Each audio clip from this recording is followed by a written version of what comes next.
Bienvenido, gente, gracias por estar, a todos los que nos visitan de otras partes del mundo, a todos los que vienen de otros lados, gracias, y a esta gente maravillosa que se suma, que realmente estamos muy felices porque podemos darle la bienvenida y podemos decirte que es un placer que puedas estar acá. ¿Están listos, sí o no? Muy bien.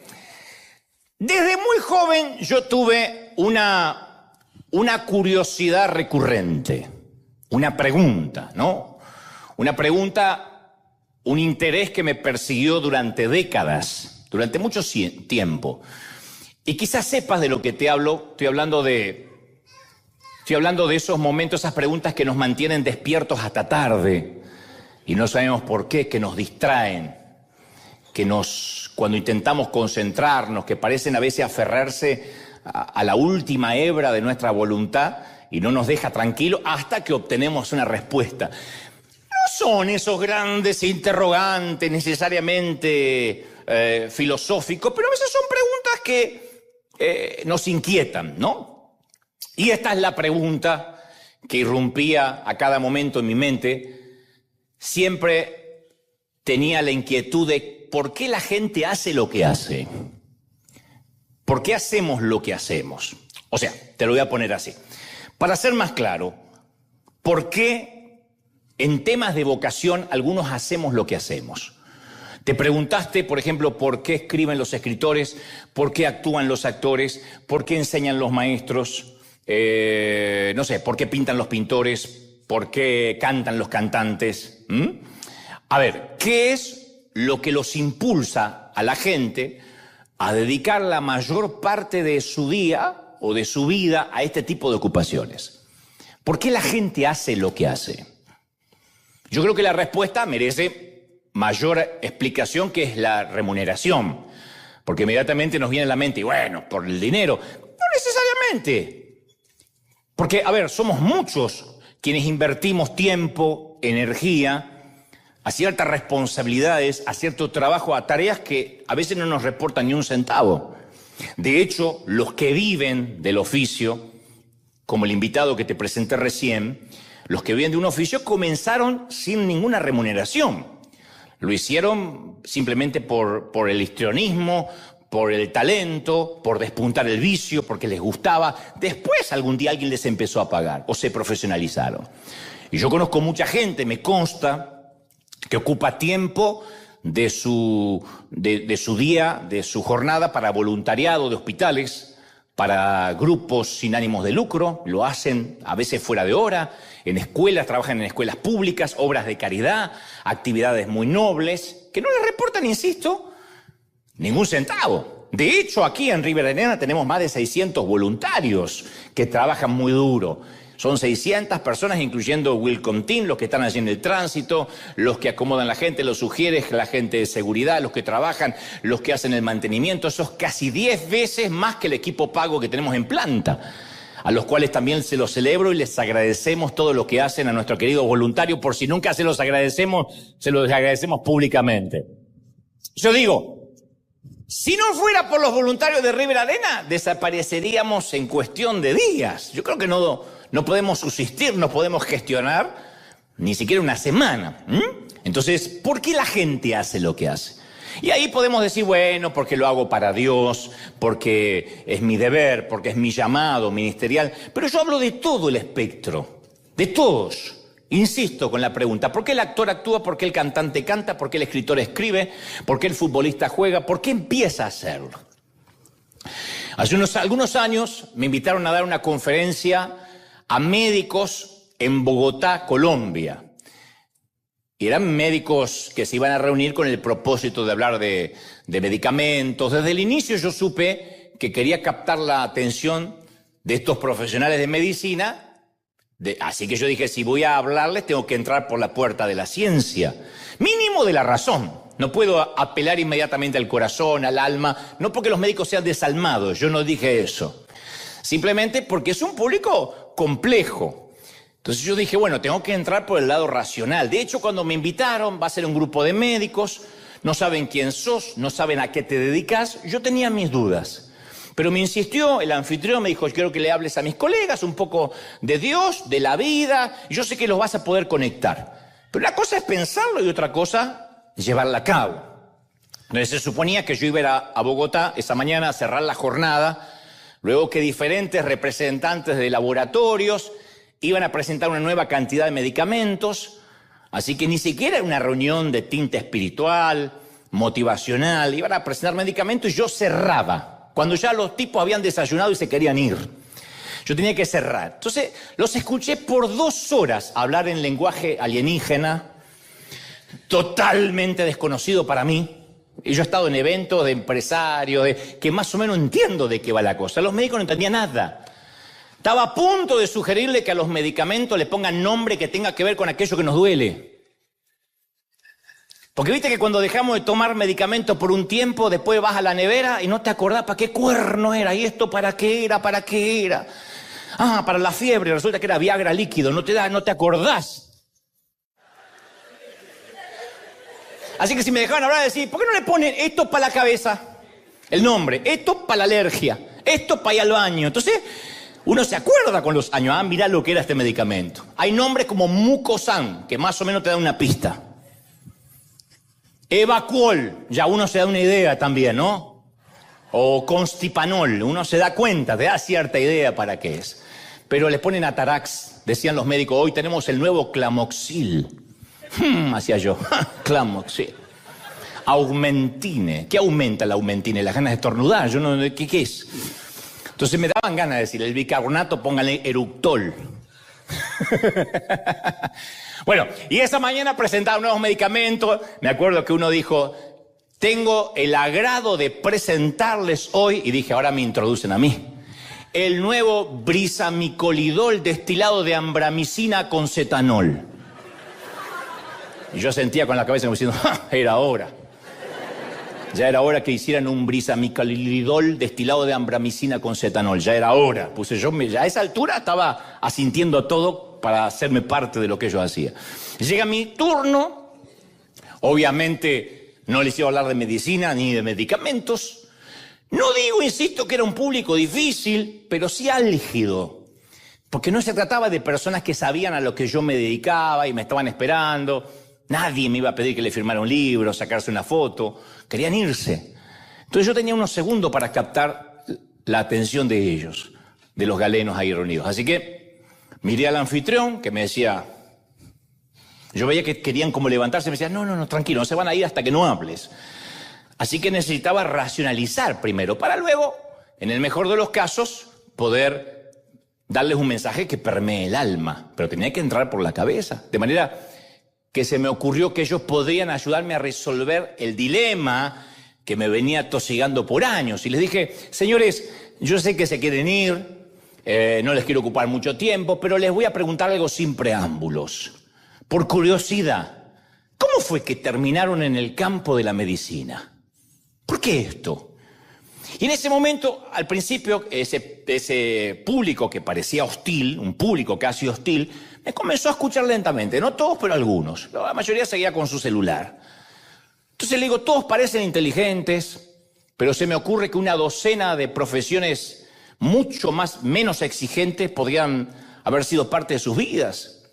Podrían haber elegido cualquier otra profesión. Así que les pregunto, ¿por qué esto?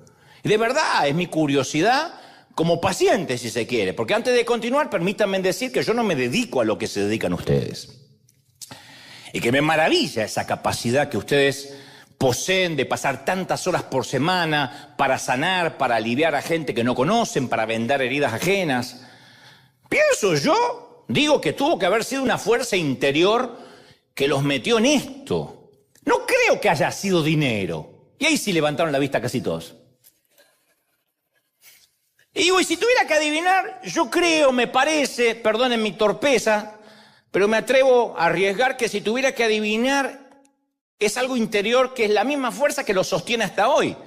Porque ¿qué otra cosa podría tener tanto poder como para triunfar sobre la presión que genera la industria de la demanda? Que cualquier paciente los puede demandar y pueden perder la licencia para toda la vida, para todo lo que se prepararon y estudiaron. El saber que pueden perder todo por una mala praxis. inconsciente a veces, además de interminables horas de guardia en hospitales públicos sin los insumos necesarios. Entonces dejé que la idea les penetrara en sus mentes, que lo asimilaran, y durante los segundos de silencio noté que algunos ya empezaban a guardar los celulares y por primera vez ahora todos me prestaban atención. Entonces le dije, verán, yo tengo una teoría. No es la teoría, pero es una teoría. Una teoría, tómenla o déjenla, pero quiero presentarla ante ustedes a ver si me ayudan a desasnarme en esto. Y entonces expuse mi filosofía de cuando hierve la sangre, que es una filosofía en la que concluí después de haber visto casos como este. Les dije, ¿cuántos de ustedes entraron a la medicina a causa de una tormenta de frustración? Que es casi literal, eso de que te hierve la sangre. Los médicos lo saben. Por eso usé esa metáfora la primera vez, porque es un aumento de la temperatura corporal, denominado hipertemia, que es inducida por un estrés psicológico. Es una respuesta básica que tenemos todos los mamíferos. Todos nosotros somos mamíferos, no me miren así como diciendo, ¿qué pasó? Somos mamíferos. Y el objetivo, cuando se calienta la sangre, es justamente calentar los músculos para facilitar la lucha o la huida. Es algo que tiene que pasar, literal. Eso que me hierve la sangre no es una licencia poética, no es una metáfora, literalmente. No hierve, pero se calienta. Entonces le dije, tal vez a ustedes les hirvió la sangre, tuvieron una tormenta de frustración.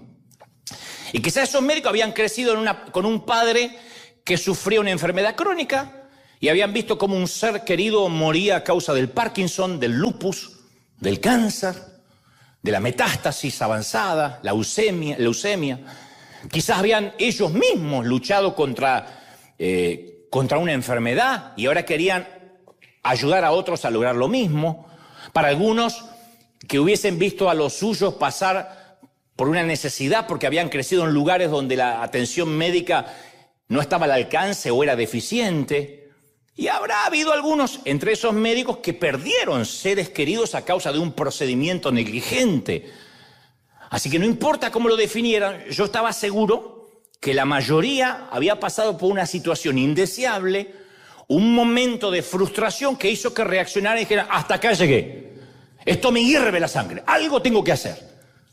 Pero yo sabía que si pensaban esto, iban a comprender mejor por qué decidieron ser médicos y lo mejor de todo, iban a tomar fuerza para seguir en el juego, para seguir haciendo o transitando esa profesión. Y cuando mi conferencia terminó, porque este fue el inicio nada más, o la punta del iceberg de cómo empecé, se me acercó la mayoría para contarme cuál había sido el momento en que ellos decidieron hacer algo al respecto porque vieron algo mal en la medicina, o en el hospital que se atendieron, o en un ser querido que se les enfermó y no fue atendido como debiera. Y todos, o casi todos, recordaban con precisión dónde estaban y qué pasaba por su mente cuando decidieron llenar la aplicación para entrar en la facultad de medicina. Todo el mundo lo recordó. Sí, ahora que lo dijiste tenés razón. Y a mí me pareció fascinante saber que estos tipos, la mayoría, bueno, había mujeres también, pero sabía que esta gente, independientemente del género, se levantaban por las mañanas y se dirigían al hospital para salvar vidas, para luchar contra una enfermedad, para vendar heridas ajenas, para aguantarse a veces los insultos de los familiares, el menosprecio, la subestimación de otros médicos. Entonces, en realidad a mí me gusta preguntarle esto a todas las profesiones, independientemente de lo que hagan. Cuando estoy con maestros, les pregunto, ¿qué te motivó a formar mentes jóvenes? Porque yo vengo de un tiempo donde las maestras no eran maestras por la remuneración, tampoco lo son actualmente porque ganan muy poco, por lo menos en nuestros países.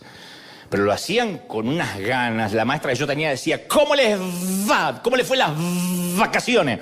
Si después de eso escribías vacaciones con B larga, tenías un diplomado para bruto. Porque te lo remarcaba. ¿Qué pasó? Así, era una gramática con patas. Y te lo aprendías. Porque ellos lo hacían con gusto, con placer, ¿no? Con denuedo. Si hablo con bomberos o policías, lo mismo. Les pregunto o indago por qué dedican sus vidas al servicio público que implica riesgos tan grandes. Hablo con abogados y les pregunto, ¿qué te hace defender los derechos de personas que a veces ni siquiera te pueden pagar. ¿Qué hace que los quieras defender? Y le pregunto a los artistas que dedican su pasión a la pintura, al baile, al canto, y la pregunta que suelo hacerle es, ¿cuándo dejaste de hacer esto motivado por el hambre? Esa era la pregunta que yo hacía siempre en CNN, a cualquier invitado. Podía ser Django o podía ser un actor que recién empezaba. ¿Cuándo dejaste de hacer esto por hambre? O sea, para pagar la renta, para parar la olla. Y me decían, bueno, me acuerdo que ya a los 22 dejé de hacerlo por hambre. Entonces la siguiente pregunta era, ¿y por qué lo seguiste haciendo? Si ya tenías la casa que querías. ¿Por qué seguiste haciendo giras? ¿Por qué seguiste escribiendo libros? Entonces, en lo vocacional, sea que se trate de un gerente, de un comerciante, de un escritor, de un productor, de un ingeniero de sistema, un camionero, un asistente administrativo, un empleado de almacén, el propietario de un negocio, siempre pregunto lo mismo. ¿Qué fue lo que te hizo hervir la sangre y qué te desquició? ¿Qué fue lo que dijo, tengo que hacer algo? A veces nos atienden mal en un negocio y decimos, el día que yo tenga un negocio, lo primero que voy a hacer es estar en las antípodas de cómo este me atendió. Otros no, se llenan de amargura. Pero la mayoría de los que nos metemos en algo es porque vimos algo que se salió de sus cauces y lo queremos arreglar. Yo estaba leyendo el libro de Éxodo cuando llegué a un episodio que me llamó la atención de un modo diferente, porque he leído la Biblia desde chiquito, pero nunca me había prestado atención que de pronto Moisés, que fue uno de los más grandes líderes que jamás haya existido, me llamó la atención que logré ver por primera vez la motivación subyacente que actuó como combustible para el logro primario de Moisés, que fue liberar al pueblo de Egipto. Ser líder, liberarlo de la esclavitud. Y entonces Éxodo 2:11 dice, un día Moisés ya era mayor de edad y fue a ver a sus hermanos de sangre y pudo observar sus penurias. Observó sus penurias. Para los que no saben la historia, Moisés había crecido como un príncipe en Egipto. Fue criado por la hija del faraón, estaba acostumbrado a la nobleza, a la riqueza, a la libertad, o sea, disfrutaba de eso como algo natural, normal. No obstante, a pesar de su entorno de abundancia, él siempre sabía que no era egipcio en realidad, que eso lo tenía de regalado. Era hebreo de nacimiento, un judío que vivía como egipcio, pero no lo era. Así que cuando el texto habla de que vio a sus hermanos, estaba refiriéndose a sus compatriotas de sangre hebrea, que fueron esclavos durante más de 400 años. Entonces, en esencia, el faraón tenía sus terratenientes que levantaban una economía floreciente en el país a base de los esclavos judíos, en las espaldas de los esclavos judíos. Ahí no había ética de trabajo, no había unión, no había sindicato. Tenían que construir ladrillos todo el tiempo para los proyectos majestuosos y ampulosos del faraón. Y en ese contexto lo encontramos a Moisés, que va caminando el tipo, y de pronto ve, además de la opresión repulsiva, que eran objeto lo suyo, ve y se torna peor cuando ve a un egipcio maltratando a un hermano suyo del pueblo judío. Maltratándole, pegándole, dándole latigazos. Entonces Moisés dice, ya es mala la situación, son esclavos, los tipos, no tienen dignidad, le arrancaron todo. ¿De verdad hace falta el abuso físico, che? ¿De verdad? Y se pone loco, se le vuela la paloma y le bajan los buitres. Se le quedó el moño virado, dirán los cubanos. Se le viró el moño. Y Moisés no tolera semejante nivel de injusticia, no lo tolera. Y de repente algo dentro de él se rompe, no lo aguanta más. Se tira sobre el egipcio, se genera una escaramuza y termina matando al egipcio. Y él, horrorizado, que no puede creer que era capaz de semejante tamaña violencia, lo esconde en la arena y escapa. Entonces era obvio que Moisés había sufrido una implosión. Le hirvió la sangre. El abuso, la opresión, la explotación de sus compatriotas por el poder egipcio le había hecho perder la cordura. Entonces el tipo estaba en una situación límite, estaba al borde de su fuerza emocional. Y dijo, estoy harto de esto, estoy desquiciado, me encoleriza. Y más adelante, en el libro de Éxodo, en el mismo libro, Moisés tiene una plática con Dios frente a un arbusto que no deja de arder. Y Dios le dice algo así como, Moisés, Yo entiendo la ira que sientes. Yo entiendo, vi la misma miseria que viste en Egipto. Oí el clamor de los hebreos, sentí la angustia. Entonces lo que vos viste, lo que sentiste cuando el egipcio maltrataba al hebreo, yo también lo vi y lo sentí. Y quiero que sepas que odio el dolor y odio el sufrimiento y la opresión tanto o más de lo que la odias vos, de lo que la odias tú. Y justamente estoy buscando un tipo como tú, que le hierva la sangre como a mí, porque le quiero dar cauce a esa tormenta huracanada que está dentro tuyo, la quiero canalizar en algo positivo. Vamos a usarla. Esa es tu emoción primitiva. Y yo creo que alguien con esa capacidad de acción te hace un activista, te hace una persona que no puede permanecer impávido ante la injusticia. No puedes permanecer impávido ante la crueldad. Entonces voy a tomar esa frustración dentro tuyo y la voy a transformar en capacidad de liderazgo. Vas a liderar a mi pueblo.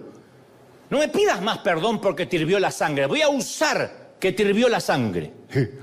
Alguno con el carácter podrido dice, ay, qué bueno. No, pero déjeme avanzar. Le hirvió la sangre por un motivo noble. Yo le he preguntado a las personas que conozco, a varias personas, insisto, ¿por qué se involucraron con cosas que les lleva tiempo, energía y dinero? Y les pregunto cuáles fueron las experiencias que los impulsaron a hacer lo que hoy hacen. Y mi teoría se confirmó. La teoría es que creo que la razón que motiva que millones de personas hagan algo bueno es que hay muchas cosas que están mal en este planeta. Muchas cosas. Y ausencia de maldad no es bondad. No hacer nada no significa ser una persona buena. No meterse no es ser una persona buena necesariamente. De hecho, hay cosas que están tan mal que hay gente que no lo puede soportar, le hace hervir la sangre. ¿Hay alguien aquí que le hierve la sangre, sí o no? Con cosas de decir, yo no lo aguanto. Que pasaste por momentos tormentosos de frustración. Entonces dedicaste tu vida para tratar de enmendar, de resolver, de arreglar las cosas. Nadie puede cambiar el mundo solo.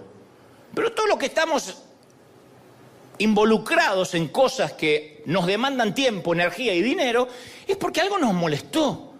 Entonces, en esa encuesta informal que yo hice, los catalizadores que encontré en las personas son muy diferentes, pero el común denominador es que aquello que hacen está íntimamente ligado a una frustración que les encendió un fuego y hoy la llama no se les apaga.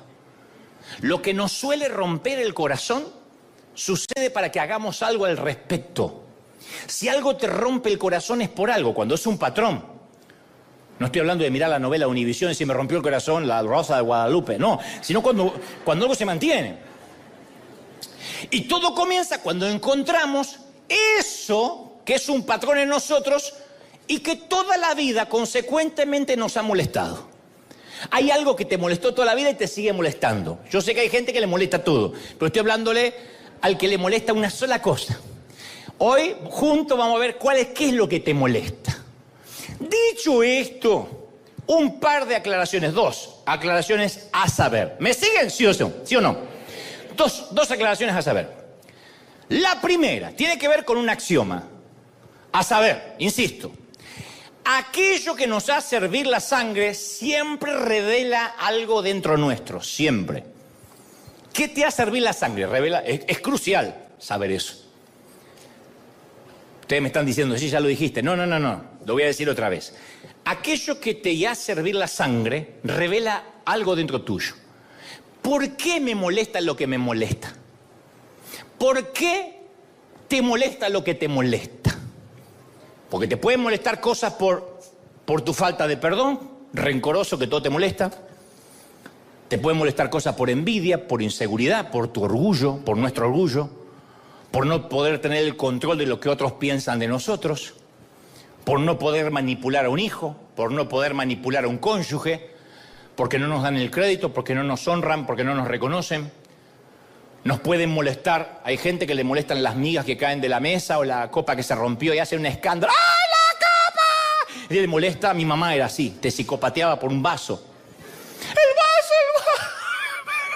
Y lloraba, ¿qué pasó, mamá, el vaso? Y se ahogaba. Y a ella le molestaba eso. Pero eso no es, ay, me hace hervir la sangre y voy a reponer los vasos del mundo. No, le molestaba de compleja que era. Entonces, a Caín le molestó la ofrenda de Abel. A Jonás le molestó, le hizo hervir la sangre tener que obedecer a Dios. A Judas le súper molestó que se desperdiciara perfume. En ese caso, ojo, vamos a dejarlo en claro, esa clase de enojo manifiesta un defecto de nuestro carácter. No es lo que estoy hablando. Si tengo humildad, lo voy a corregir, voy a trabajar en eso, voy a modificarlo. Entonces es posible que esas cosas ya no nos molesten más si es que decidimos sanarnos. Ok, sí, a mí me molesta todo. Hay gente que le molesta todo. Hay gente que vive molesta, que se levanta con el pie izquierdo. Buen día. ¿Es así?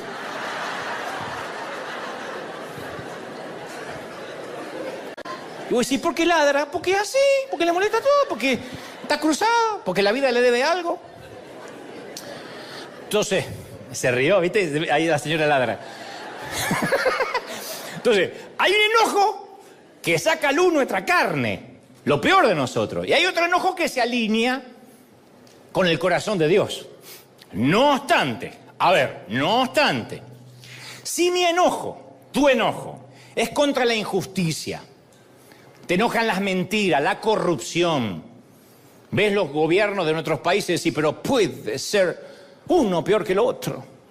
Dice que los problemas son porque lo heredó del gobierno anterior y el gobierno anterior lo heredó de los anteriores. Y dice, ¿quién se va a hacer cargo? Y te hierve la sangre, eso es una cosa. Si te hierve la sangre, la falta de respeto, el abuso, la mediocridad, el maltrato. Entonces está bien que te hierva la sangre, está bien. A mí me gustaría que le digas al que está a la derecha, a la izquierda, está bien que te hierva la sangre, está bien, decíselo para que se convenza. Está bien que te hierva la sangre. Si te dice, wow, wow, el de al lado no entendió. Está bien. Ahora, lo que nos molesta siempre revela quiénes somos. Ahora. Si no te molesta el chisme, que no te molesta, es porque sos un cizañero, tenés el espíritu de Doña Florinda. ¿Te gusta? ¿Te cuento algo? Bueno. Pero para estar ahora, muere acá. Si no te molesta el chisme, es porque sos chismoso. Si no te molesta la mentira, es que sos un embustero. Si no te molesta el maltrato, es que estás escondiendo un abusador. A mí no me preocupa tanto el maltratador, sino aquel que no le molesta el maltrato, que se le hace común. Si no te molesta la impuntualidad, es porque soy de los que dicen, ahorita voy, y aparece media hora después.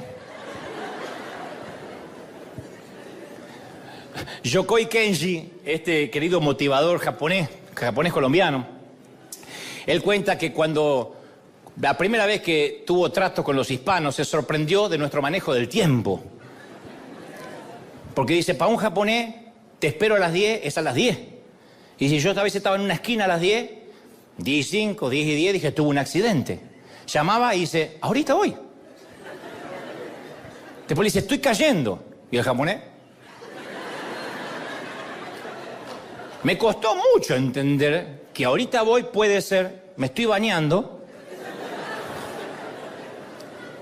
termina este capítulo de Netflix, me cambio y voy, que en las 10 puede ser 10, 10:15, 10:30, 11, y llegamos sin pedir perdón.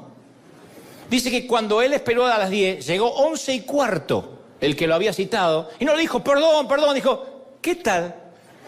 Como diciendo, qué bueno que nos encontramos puntual. Bueno, si no nos molesta la impuntualidad es porque no respetamos el tiempo ajeno.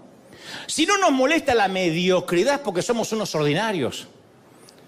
Si no te molesta el desorden y la suciedad, es porque eres un... Yo no lo dije, lo dijeron ustedes. Si puedes caminar así entre los calzones, así, a ver... ¿Y este calzón de quién es? ¿Está limpio o está sucio? Ya estás perdida. Si no te molesta el desorden, no pasa tu hervidera de sangre por ahí. Te gusta el desorden. Si no te molesta tu suegra, es porque está muerta.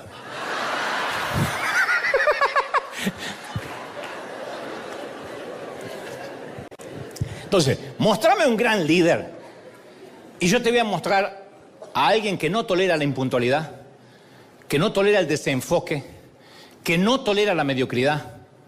Mostrame una gran mamá que ha hecho un buen trabajo con sus hijos y te voy a mostrar a una mujer intolerante con la falta de respeto. No permite que los hijos hablen como un corsario, y eso no es ser moderno, como si fuera un callejero en la mesa. No permite los pleitos, no permite que un hermano hable mal de otro hermano. Mostrame una gran mamá y yo te voy a mostrar una mamá intolerante a que un hermano ensucie al otro hermano o se insulte delante de los padres. Intolerante. Yo puedo decir que tenía una buena mamá porque era intolerante a esas cosas, pero a veces nos dejaba que nos matáramos. Yo decía, ¿qué pasó, mamá? Y no se metía. Entonces somos los que somos por lo que aprendimos a tolerar y por aquellas cosas que no estamos dispuestos a tolerar nunca. Never. Estoy aprendiendo el inglés británico. La segunda aclaración al respecto. La primera es eso. Porque uno dice, yo me enojo por todo eso. No estoy hablando de eso. La segunda es diferenciar lo que nos molesta con la creencia de que hay que ser feliz con todo. Porque, a ver, algunos están preguntando, ¿y dónde queda eso de que hay que contentarse? De que hay que buscarle las cosas lindas a todo, de que hay que estar feliz. ¿No se supone que debo ser feliz y no enojarme? En especial en los círculos religiosos. Siempre se nos está diciendo, no pierdas la alegría, no pierdas el gozo. Entonces, ahora, el problema con el contentamiento es que cuando tengo el contentamiento, lo cual está bien, pero vivo ajeno al mundo que me rodea, es fatal. Porque si no tomamos conciencia de esto, gente querida, vamos a terminar satisfechos, cómodos, olvidando que hay necesidad alrededor. Yo soy feliz. Levanto los vidrios polarizados del auto, anteojo oscuro y vivo en mi mundo, en la constelación de Andrómeda. Entonces la tendencia, que casi todo lo que vemos que nos produce incomodidad, desagrado, frustración, la tendencia es quitárnoslo de encima. Es como esa gente que mira a un indigente en la luz del semáforo y dice, ay, qué miseria, me hace tan mal, mejor no miro. No mires, nenes, no mires la pobreza porque es tan mal. Entonces apenas se incomoda o la incomodidad se asoma, el acto reflejo es buscarle un remedio, no mirar. Indiferencia, insensibilidad, y no quiero mirar, me hace tan mal. Entonces miramos para otro lado, asqueados de una realidad que nos rodea, y esa es la peor patología de un grupo humano. Ni hablar de una iglesia, la peor patología. ¿De qué nos sirve hablar de amor y compasión y dar vuelta a la cabeza cuando vemos a alguien que está pobre, indigente o tiene un problema físico? Es como mirar la noticia de la guerra y decir, no, a mí me hace tan mal mirar la guerra, no, mejor miro Netflix y me olvido de todo. Y a veces es al revés. Es pedirle a Dios un rumbo claro sobre qué acción tenemos que tomar, a ver si podemos aportar algo para cambiar eso. No vamos a quitar los pobres del mundo. Jesús dijo, los tendréis siempre con ustedes. Pero eso no significa que los ignoremos. Si algo te estruja el alma, si te estruja la miseria, la pobreza, en serio te digo, la solución es acercarse a la pobreza. No es que me hace mal, por eso, porque si te hace mal hay que acercarse. No es que te hace mal, te hierve la sangre para que te alejes. Hay que acercarse, hay que reacomodar los patitos, de manera que uno pueda ver las condiciones horribles que tienen que vivir algunas personas. Ahí es cuando uno descubre la verdadera alegría de vivir. Porque a veces lo sagrado se vuelve común, a veces lo que tenemos como lujos lo damos por sentado, alguien lo paga, el agua corriente está, abrimos el grifo y sale el agua. Y no todos tienen agua para bañarse o agua para tomar. Y si podemos hacer que lo vean nuestros hijos, mejor todavía. Especialmente los hijos dicen, ay, pa, no tengo el iPhone 13 Pro. Y estoy mal, Dios no me ama. Ponelo frente a la pobreza. Acomodale los patitos. Cuando se frustran porque no hay Wi-Fi.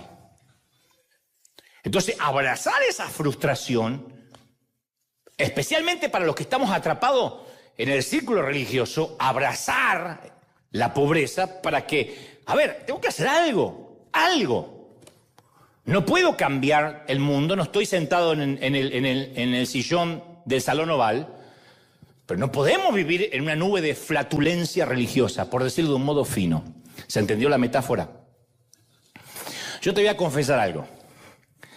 Lo último que yo quería hacer en la vida es ser pastor, algo parecido a un pastor, o estar frente a una iglesia. No se sientan menospreciados, pero estoy hablando de lo que no quería hacer. Mi idea era dedicarme al dibujo, a actuar, a producir programas de televisión. Yo siempre me gustó lo histriónico. Y dije, ese va a ser mi destino, ¿no? Y no quería nunca, jamás, estar en esta posición. Maravillosa, por cierto, pero no la quería. Porque desde muy chico yo tenía integrada la ética de trabajo de mi papá, del trabajo duro. Mi papá era carpintero y se levantaba todos los días a las 5 de la mañana. Mi papá tenía una rutina, levantarse, ponerse el peine acá, porque él se peinaba todo el tiempo, porque antes muerto que sencillo, se peinaba. Se hacía unos mates, que es una infusión argentina, como una suerte de té, y se iba al baño. Perdonen el detalle, pero es muy importante para él. Era la única hora que iba al baño a hacer número 2. Entonces yo lo sentía y después no iba más en todo el día. Mi papá era un camello, iba a la mañana y al otro día a la mañana. Pero ahí estaba, era su momento y salía. Nunca llegó tarde al trabajo. Jamás lo vi enfermo. Yo decía, hay que parar la olla, hay que trabajar. Esa ética de trabajo se me metió. Pero tenía un problema casi lindando con el trauma. Esto de la cultura de trabajo, de trabajar, con la iglesia en la que yo iba de pequeño, en la que me crié. Que la iglesia estaba tan absorta en sí misma que lamentablemente no se preocupaba ni un ápice por trabajar, por hacer algo para la gente necesitada, por el vecindario, no te digo el mundo. Y mucho menos hacía nada con excelencia. Y no era cuestión de pobreza. Aclaro esto porque me miran en Argentina y dicen, bueno, pero lo que pasa es que esto no es Estados Unidos. No era cuestión de pobreza, ¿eh? Una cosa es la pobreza, otra cosa es la miserabilidad. Era un sistema de creencias. Una mentalidad total, esto es para Dios. ¿Cómo es para Dios? Si Dios mira el corazón, lo de afuera no importa. No era pobreza. A eso se le sumaba que los líderes no predicaban sobre el amor, sobre la compasión, y si lo predicaban no creían que había que ponerlo en práctica. Entonces se había formado un triángulo peligroso. El triángulo de los servicios sin planificación, para dejarse llevar por el espíritu, porque después vemos ahí que cantamos a ver qué Dios nos da.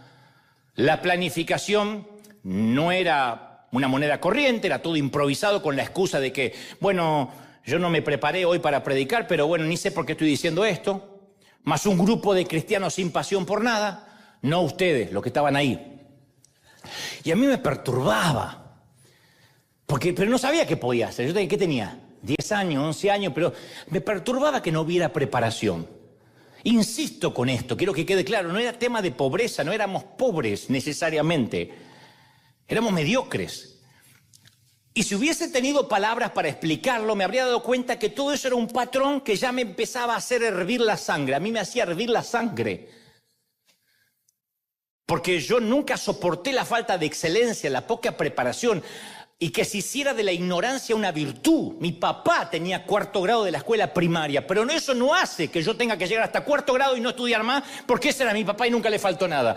No podemos hacer de la ignorancia una virtud. Dios puede usar a un ignorante. Sí, usó un burro, pero el burro después siguió siendo burro. No se fue a la Universidad de Harvard de los burros. Siguió siendo burro. Entonces, a la mediocridad le llamaban humildad. Y eso duró gran parte de mi vida. La idea de que la iglesia estaba pensada para gente que ya es de la iglesia. Y desarrollamos, por consecuencia, una amplia tolerancia a la mediocridad. Nuestro umbral de tolerancia a lo insípido, a lo ineficiente, a lo anodino, a lo insustancial, era altísimo. Soportábamos todo porque lo hacemos de corazón. Cosas mediocres disfrazadas con la reverencia de decir, al menos lo hacemos de corazón. Imagínate alguien que te va a operar a corazón abierto. ¿Estudió, doctor? No, pero lo hago de corazón. Le voy a poner una gana. No sé si lo opero yo o mi mujer.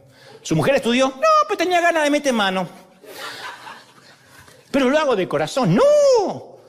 Subís a un avión y el piloto sabe conducir un avión. No, primera vez. Pero le voy a meter un corazón. ¿Sabés cómo te bajás? Entonces, en la iglesia en la cual yo crecí se cuidaba el altar santo, cosa que nunca entendí porque teníamos altar. El púlpito, que no era otra cosa que un ataúd de madera de vertical así, espantoso, un féretro. Los sacramentos sagrados, pero a nadie le importaba un cuerno la gente rota.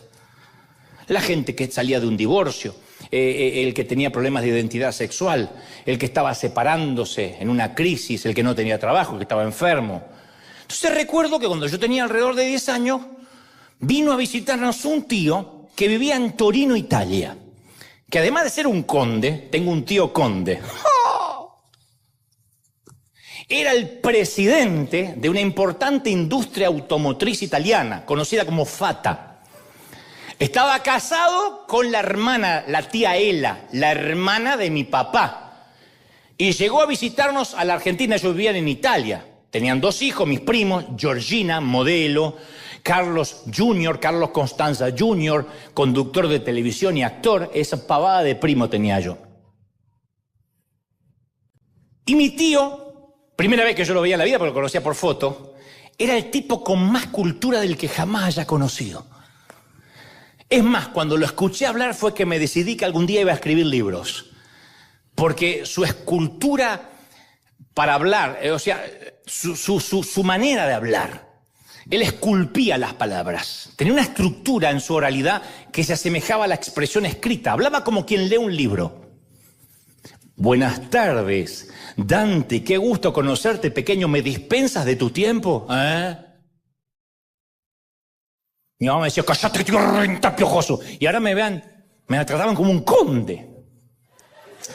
El tío tenía precisión y rigor en el uso de las normas fonéticas, sintácticas, gramaticales. Era un poeta,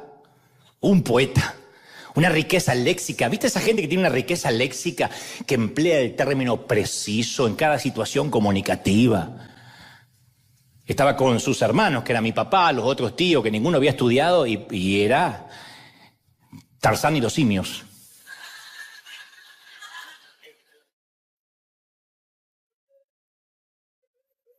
Y tenía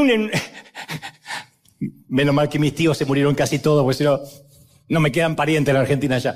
Y tenía un hermoso bagaje cultural. Usaba muchos cultismos, o sea, palabras procedentes del griego, del latín, todo el tiempo. Pero no porque se estaba haciendo. Era así. Conocía de vinos. Agarraba una copa de vino y decía, este vino tiene pierna. Mi papá, que tomaba el vino en cartón, ese vino que lo olía y ya estaba borracho. Este vino tiene pierna y algo de madera. Mi papá miraba si se le cayó algo adentro de la serrín. Sabía de cine, de geografía, de literatura universal. Citaba a Hemingway, Maquiavelo, Orwell, Miguel de Cervantes, Dante Alighieri, Shakespeare.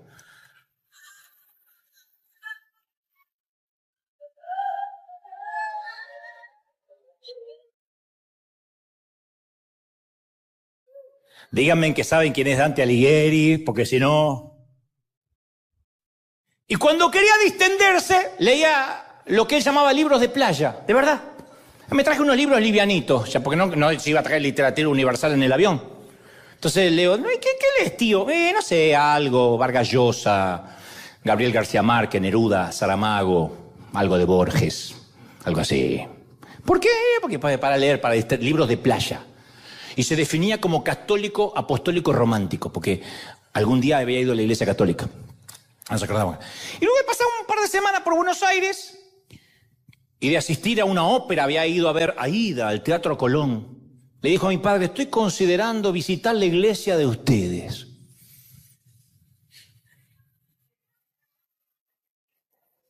Se le había despertado el interés por investigar cosas espirituales.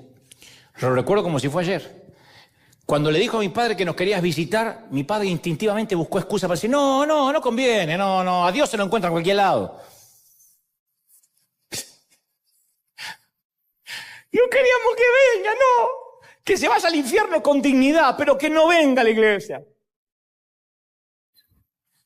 Yo mismo razonaba, si este hombre, tiene una mínima chispa de interés espiritual, se le extingue en menos de 2 horas. Lo vamos a vacunar contra Dios. Es la Pfizer contra Dios. La única esperanza que conozca a Dios es que jamás se acerque a nuestra iglesia. Entonces teníamos que asegurarnos de que se le vaya esa idea. Quiero decir, no. Porque a ver, mirá si venía a la iglesia y justo era el aniversario de bodas del pastor. O el cumpleaños de uno de sus hijos. Porque mi pastor tenía como 8 hijos, no había Netflix. Como 8 hijos. Y se le festejaba el cumpleaños, cada domingo le tocaba. O la celebración, la conmemoración de la muerte de su suegra, se celebraba. Y si ese día venía el nuevo convertido, no era un servicio normal. Pasaban un PowerPoint con las fotos de la familia, repartían un pastel, nadie predicaba, así que era estéril llevar al tío un día así. Luego había que averiguar si el pastor no estaba de viaje, lo cual no era lo peor. Lo peor es que cuando el pastor se iba de viaje dejaba a un muchacho para que se vaya fogueando. ¿Usted quería predicar? Sí, predique. Nunca pensaban en quién estaba por primera vez. Decían, acá no somos un ministerio unipersonal y le damos oportunidad a todos. Pero si ese día invitabas a alguien que tenía 2 dedos de frente y tenías un neófito predicando acá, maltratando a la gente, te querías suicidar junto con el invitado, no venías más. Teníamos que averiguar que ese día no cantaran los desafinados de siempre. Lo que decían, no escuchen mi voz, escuchen la letra. Desgraciado, repartir la fotocopia con la letra y ahorrarnos el ladrido.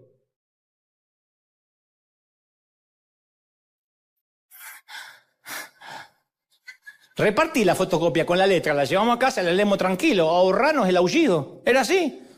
Pero no podíamos prever todos los riesgos, eran los imponderables. La iglesia no estaba preparada para recibir a personas que nunca entraron a una iglesia, y menos a profesionales, a gente culta, artista.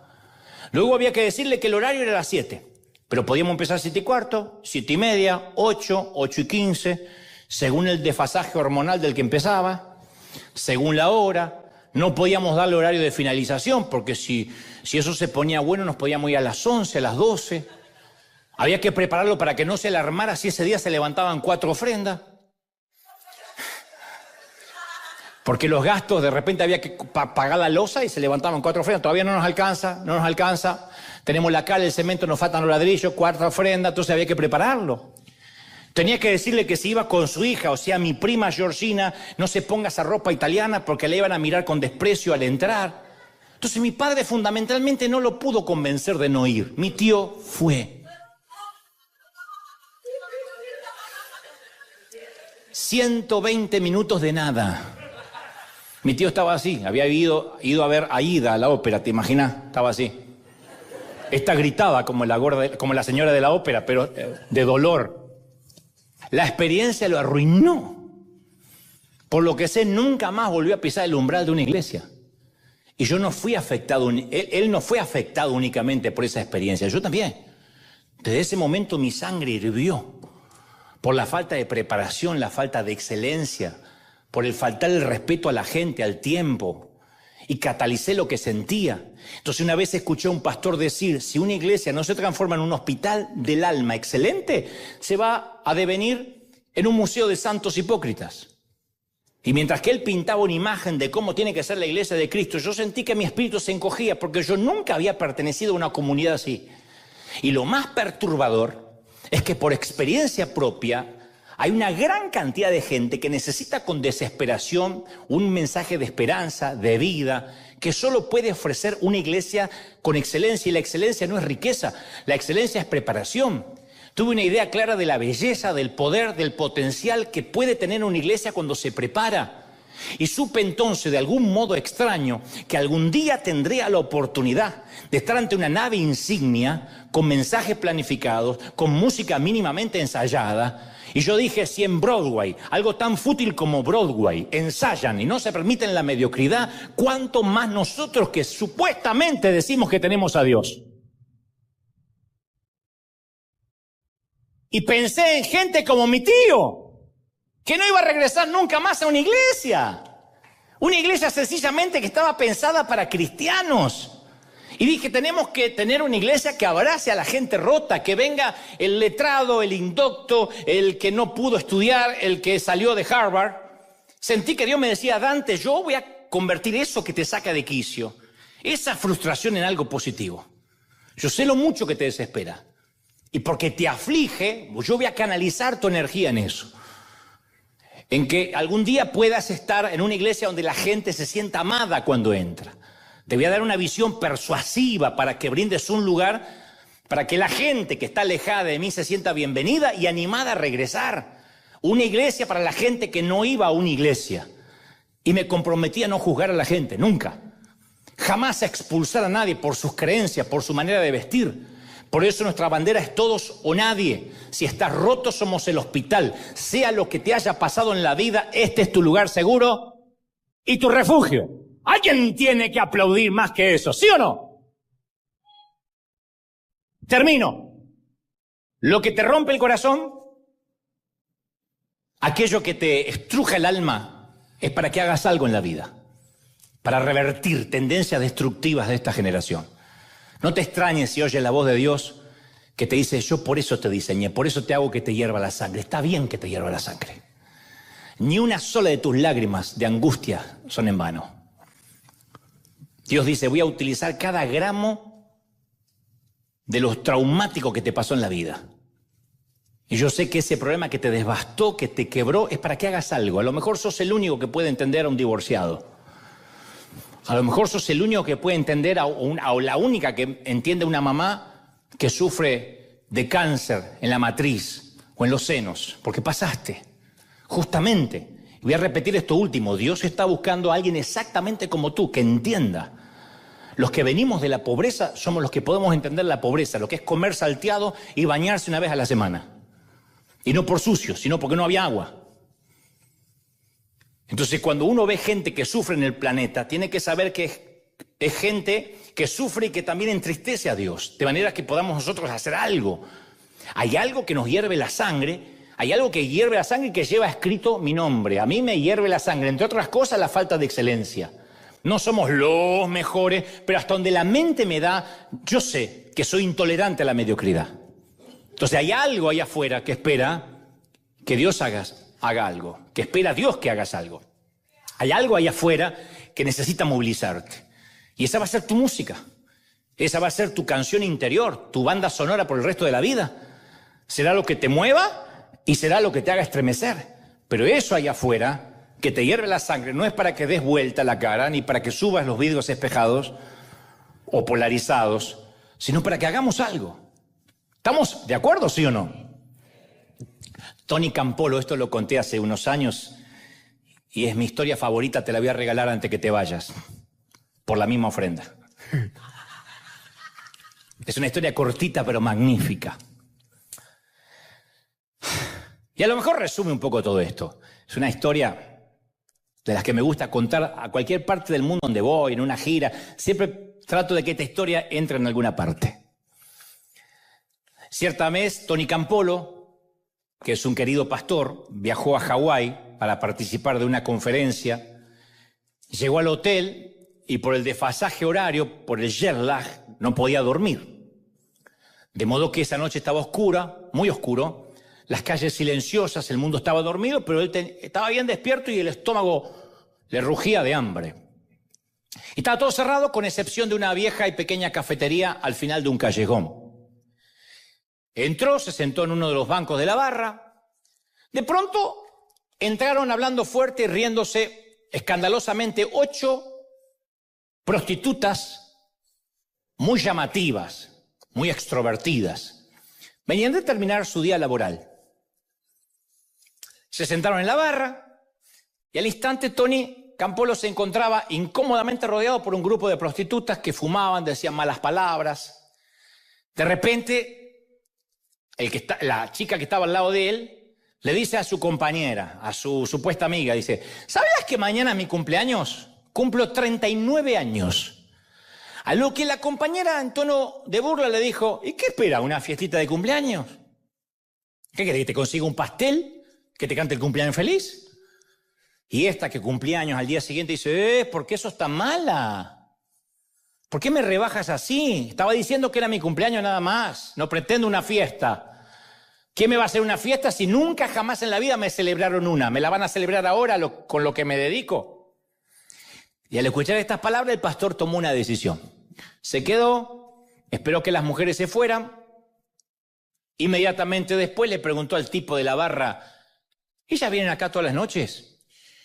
Y con una voz muy ronca, el tipo del bar le dijo, sí, cada noche. ¿Y la que estaba acá sentada al lado mío? Ah, esa es Agnes. Viene todas las noches, no falta nunca. Pobrecita, no sabe la vida que tuvo. Y el pastor dice, ¿no cree que le podemos organizar una pequeña fiesta de cumpleaños acá en la cafetería? Y el tipo dice, ¿sabes? Parece buena idea, porque Agnes es buena gente, ¿eh? Siempre está tratando de ayudar a alguien y nadie nunca hizo nada por ella. Así que hicieron planes. Y el pastor le dijo que regresaría al día siguiente con artículos de decoración para cumpleaños. Decoraron el lugar para que se viera bien. Y el dueño del bar había contado en la calle que esa noche iba a haber fiesta a las 3 de la mañana con todas las prostitutas de Honolulu.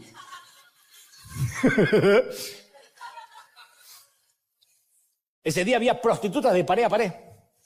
Y el pastor en medio de ellas. A las 3:30 de la mañana.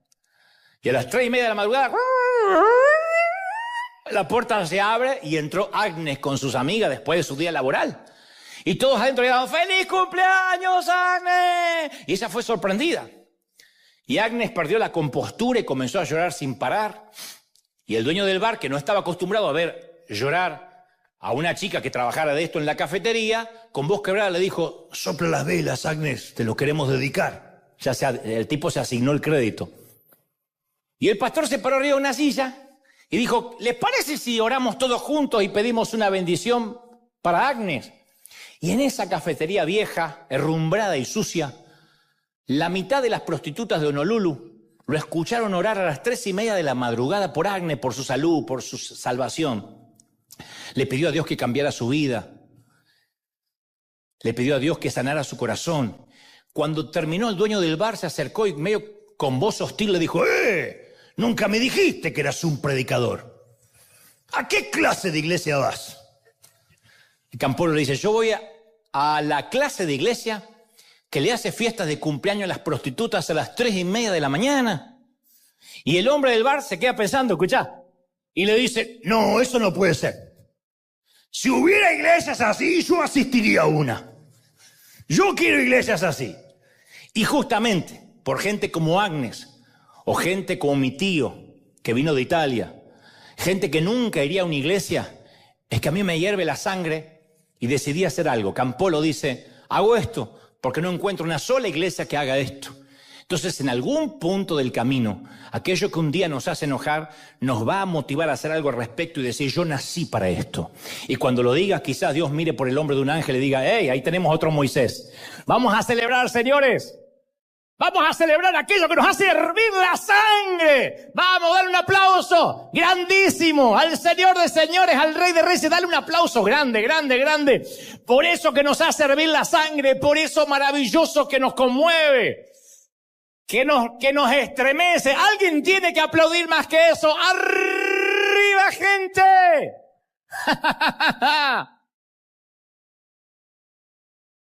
Y mira, River, a toda la gente del mundo le digo, River es lo que es porque nos hirvió la sangre de los religiosos, porque nos hierven la sangre que dejen gente afuera, porque nos hierve la sangre que en nombre de la prudencia digan quién tiene que entrar y quién no tiene que entrar a la iglesia, porque nos hierve la sangre que le digan a la gente cómo tienen que vestirse, porque nos hierve la sangre que discriminen gente pensante y no pensante. Por eso River es un hospital del alma, porque sí, entramos todos, porque todos necesitamos a Dios. Independientemente de la vida, cómo te haya tratado, de dónde te haya traído Dios, necesitamos un encuentro con el Señor. Y por eso es que somos un hospital del alma. Así que todo el mundo, acá en sus casas, allá, América, Asia, África, Oceanía, Europa, repitan conmigo, digan conmigo, Señor Jesús, entra en mi corazón, perdona mis pecados, ayúdame a ser mejor, anota mi nombre en el libro de la vida.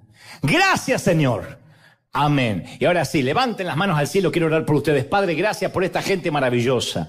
Gracias por esta cuna de campeones, por estos obreros de primera línea, por estos generales tuyos. Gracias porque puedo transmitirle lo que creo has puesto en mi corazón. Por eso que hierve la sangre, por eso que molesta. Vamos, son los últimos minutos, pero ahora el Señor y el Señor, gracias. Porque eso que me molesta por años es lo que me va a instigar a hacer un cambio. Hay gente que va a comenzar empresas a causa de algo que les molestó. Otros que empezarán a ser actores, artistas, pintarán, escribirán, lo que sea. Cambia las reglas de juego. Y si cambia las reglas de juego será porque las reglas de juego tal como están no te agradan. Entonces estoy orando por los que están hartos de la política y piensan que la política es corrupta. No, los políticos lo son. Y hace falta cambio. Hace falta gente íntegra. Hace falta gente íntegra en el Senado, en la Cámara de Diputados, en los sillones presidenciales, en Argentina en el sillón de Rivadavia, en la Casa Blanca, en el Salón Oval. Hace falta gente íntegra, con valores. Hace falta una nueva televisión con valores, sin falta de respeto, sin insultos, sin zancadillas periodísticas. Hace falta gente que se levante a cambiar la cultura. Y para eso nos hierve la sangre. Y para eso somos el cambio. Y para eso gente maravillosa, Dios nos va a bendecir, nos va a tocar, nos va a ayudar a cambiar y a ser catalizadores del cambio. Yo oro por ti, por los días que van a venir. Oro por tu día, por marzo, para que marzo sea de bendición. Vamos, levante la mano y digan: Señor, yo recibo la bendición sobre mi vida. Bendiga a Dios tu entrada, tu salida, tu acostarte, tu levantarte, tus horas de descanso. Te bendiga en todo lo que emprenda, que te vaya bien, que sean tus días bendecidos hasta que te toque partir a la eternidad. Que nunca te olvides de lo que escuchaste hoy.